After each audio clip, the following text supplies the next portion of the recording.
Hello there. In a previous video, I discussed how to set up the Pi backend of PyVisa library in Python on Ubuntu by properly installing the Linux-GPIB package. The link to that video can be found in the descriptions below. In this video, I will discuss a few steps that enables Ubuntu to upload firmware to this interface whenever it is plugged into the USB port of our computer. Before doing so, let's make a few observations.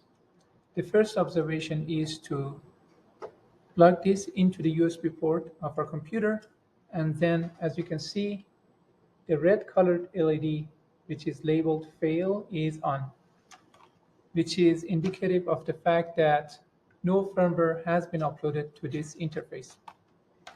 While it is plugged into the USB port, let's run an lsusb.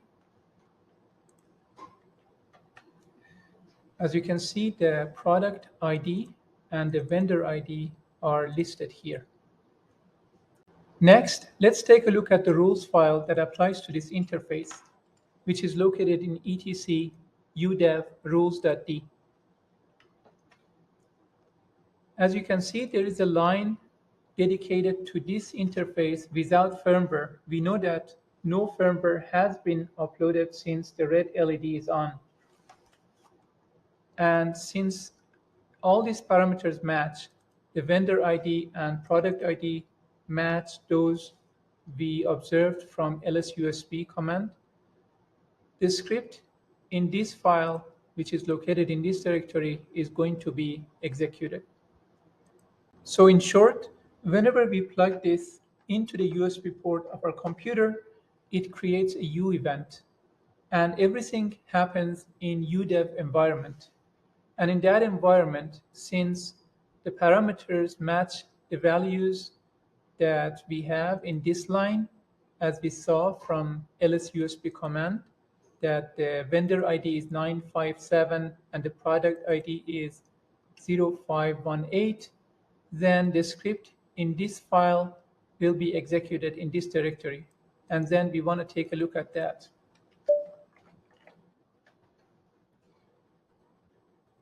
And here it is. And in udev environment, it is going to execute the fxload command to upload firmware to this device.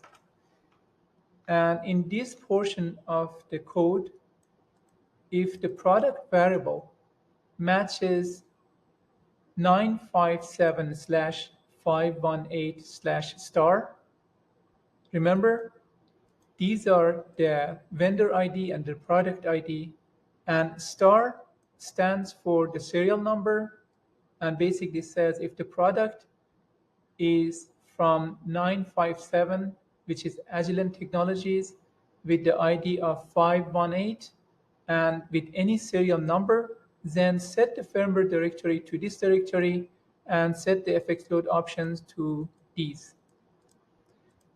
And there are two lessons for us to learn. The first is we need to check if fxload command is installed on Ubuntu. And the second is that the firmware files are expected to be in this directory. And we need to check if this directory is indeed not empty.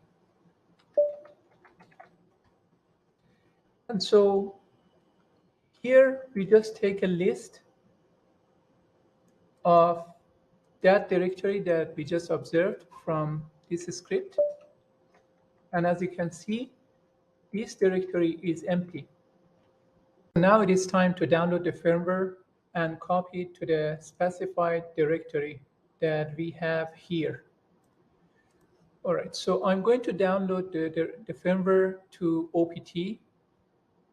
You absolutely don't have to, and you can choose any other directory that you prefer. So here I'm going to change directory to OPT and basically execute this command to download the tarball for the firmware, download it, and then change directory to the folder to which the files are extracted. I'm going to just reset. Good. All right. And so let's take a list before copying everything. And so when you take a list, you see that indeed there are some files in this folder. So, and then we are going to copy them to the specified directory. So let's run this to copy everything.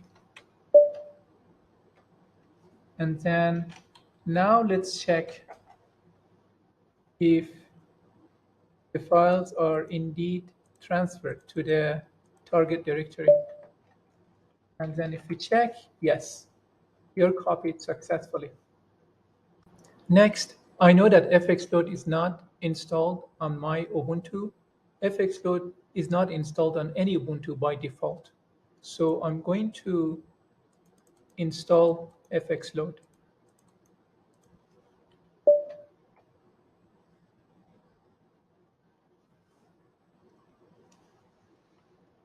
Done. The red LED is still on, which indicates no firmware has been uploaded to this interface yet.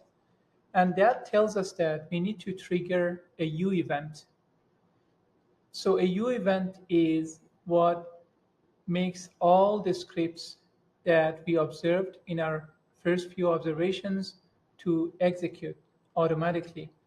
And those will be executed in udev environment. How to trigger a uevent?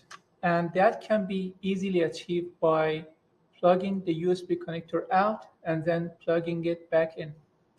And so I'm going to hold this in front of camera so you can see how the LED lights change as I plug this in and out, okay? So here are the LED lights, and here I'm going to plug out, and then here plugged in. And now the green LED, which says the firmware has been uploaded, is on. Our GPIB USB interface is now ready to use. In the next video in this series, I'm going to lay out a series of steps to configure GPIB device nodes so that we are finally able to use Python to communicate with and control our Keysight instrument. Stay tuned.